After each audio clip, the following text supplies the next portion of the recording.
Hello, beautiful people. Welcome back to the Astro Wanderer. Today, I have a fun episode for you that came to me in the middle of the night when the full moon in Aries hit the other day. And I could not sleep. And I was like, oh my gosh, this could be a fun idea for the podcast. Since you might know I'm a Swiftie. And today, I'm going to take you on a journey through the new Taylor Swift album from the astrology point of view. I'm so excited because it's Libra season. I want to do something creative as well. And here I am with this episode. But before we get into that, a little bit of housekeeping things. First of all, I just want to let you know, I don't know if you've seen my social media, the Astro Wanderer. I am officially on a break. It's been a long time coming, and since coming back to Italy, I really had some health issues that I need to take care of, and I really want to prioritize my health, my physical health, but also my mental health. And I felt that because I'm here, it's not an area that I personally like. I don't have many friends around here. I have my family, my niece and nephew, but they have their own lives as well.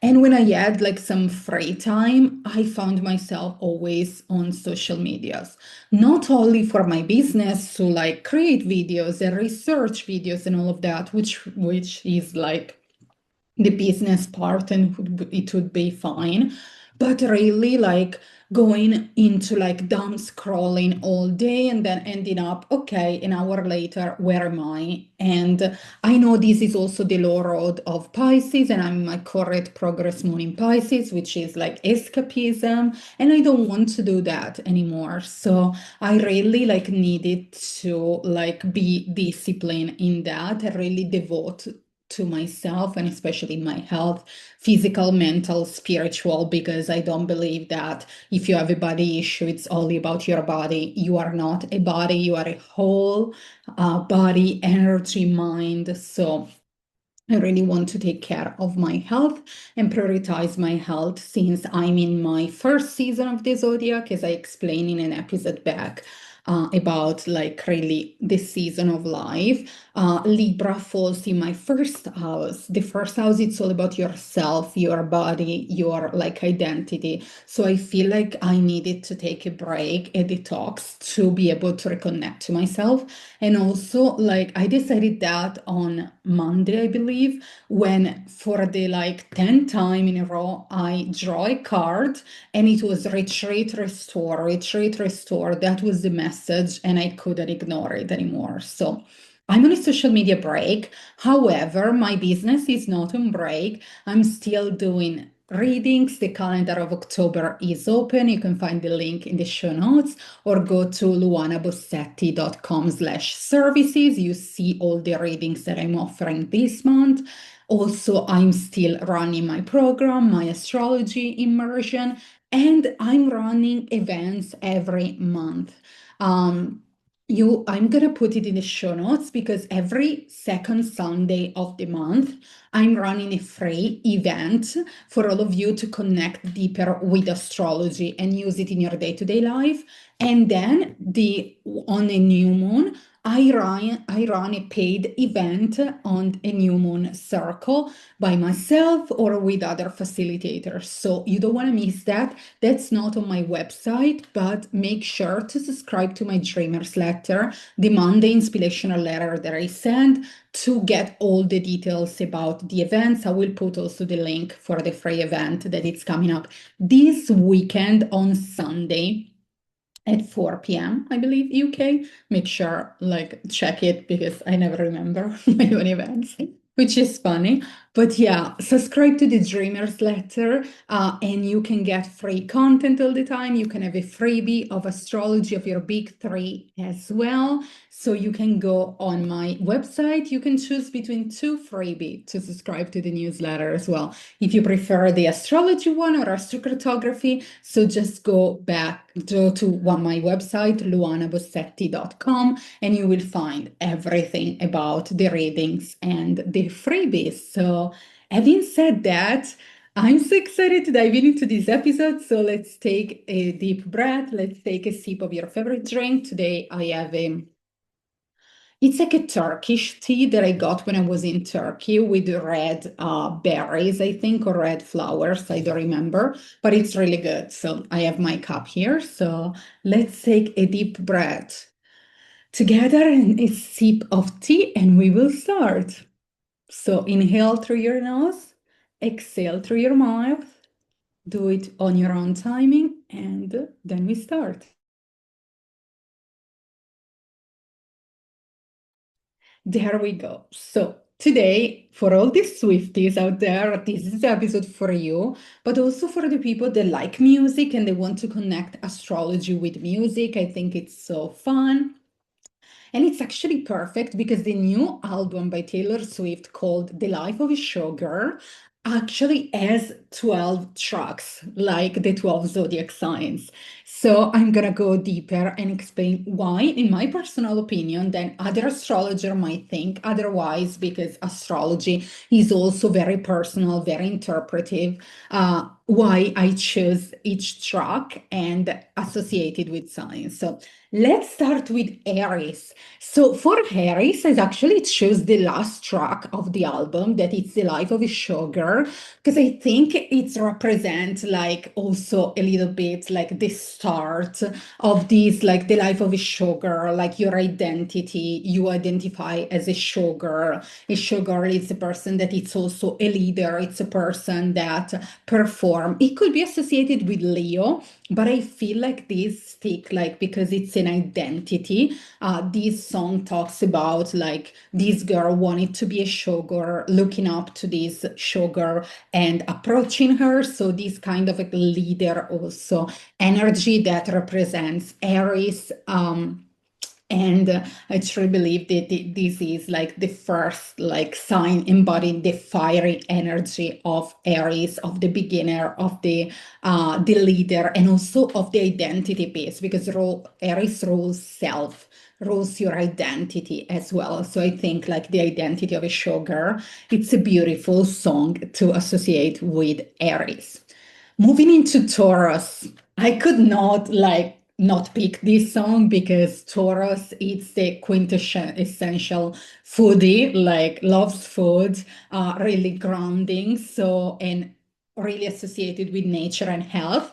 And so the song Honey was perfect for that because I truly believe that represents like the energy of Taurus, of like that stability and also that fun related to food, the bees, nature. Even if this song is about like calling this person honey, feel like home. And Taurus rules that grounding feeling as well. So I really, really liked to associate honey with Taurus.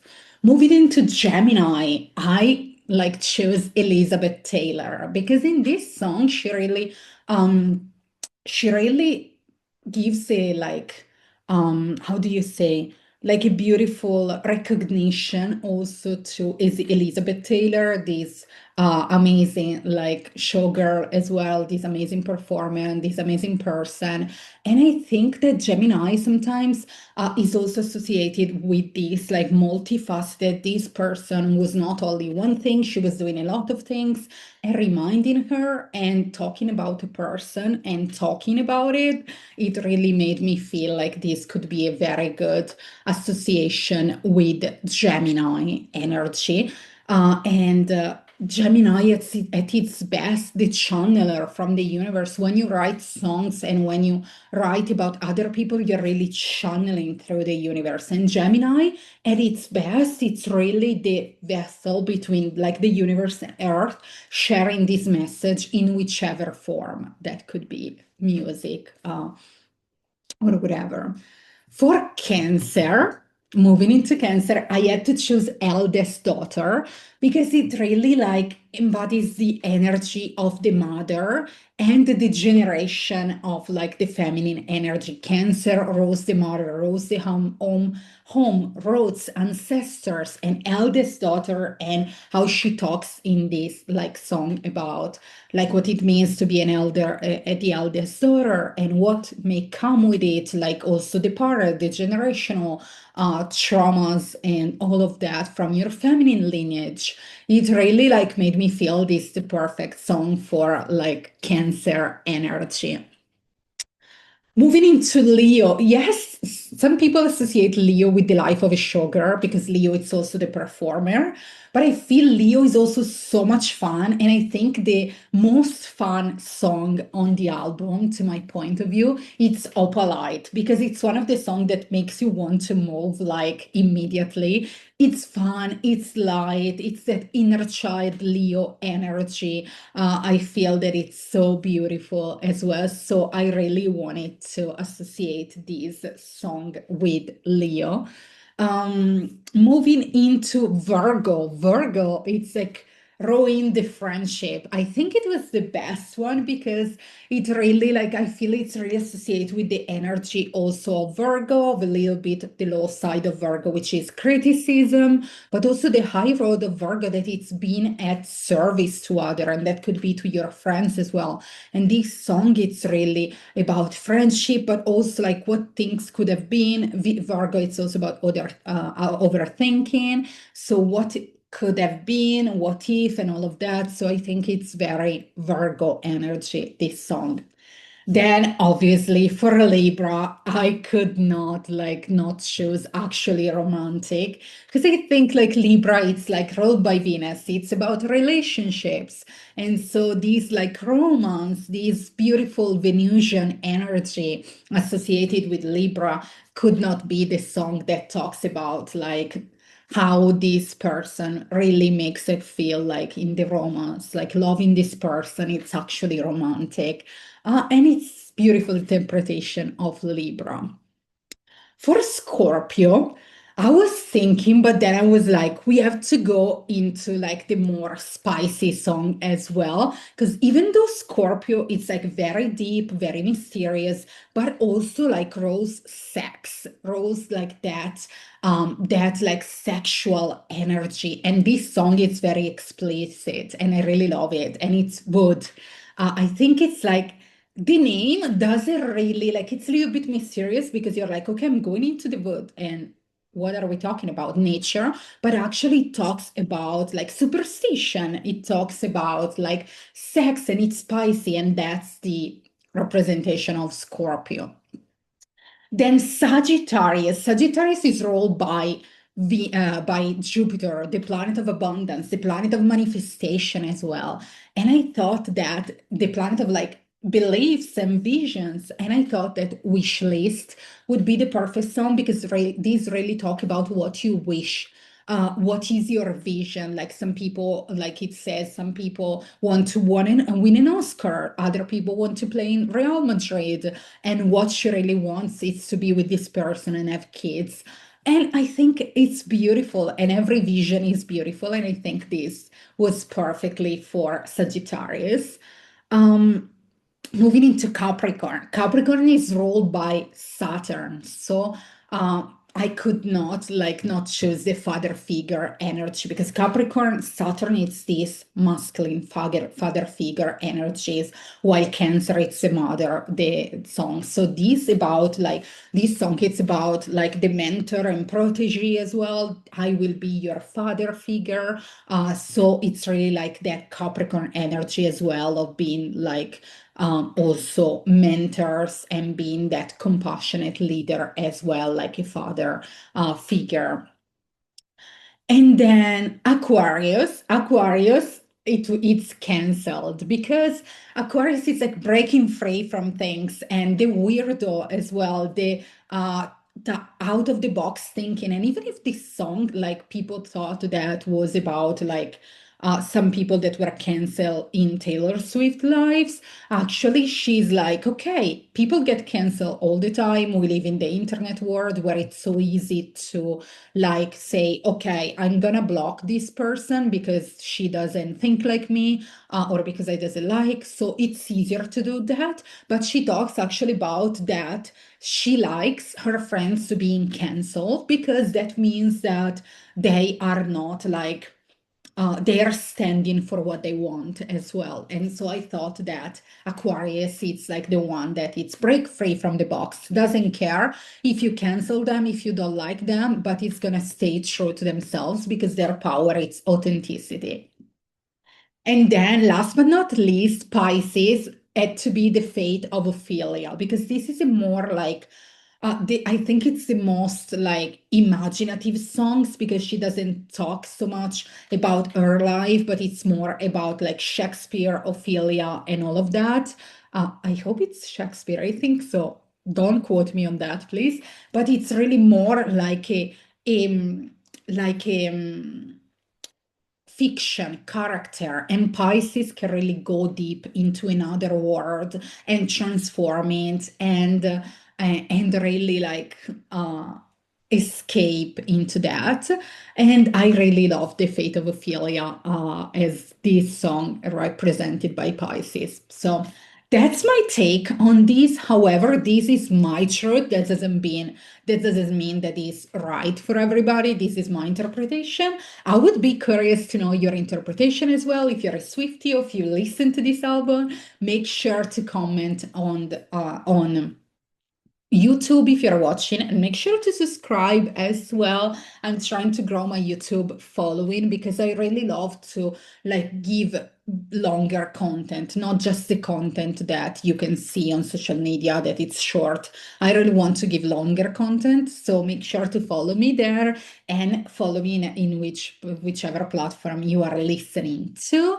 And comment on Spotify or sending me an email at luana@luanabossetti.com to let me know your interpretation of this. I would love to have a chat with other Swifties or people that listen to this album and they want to interpret it astrologically. It was so much fun for me to do it. I hope you enjoyed this episode, a little bit different from the other one, but still, I think like astrology and music. And I want to do some more fun episodes as well. So let me know what you think, and I'll see you in the next one. Peace and love. Ciao.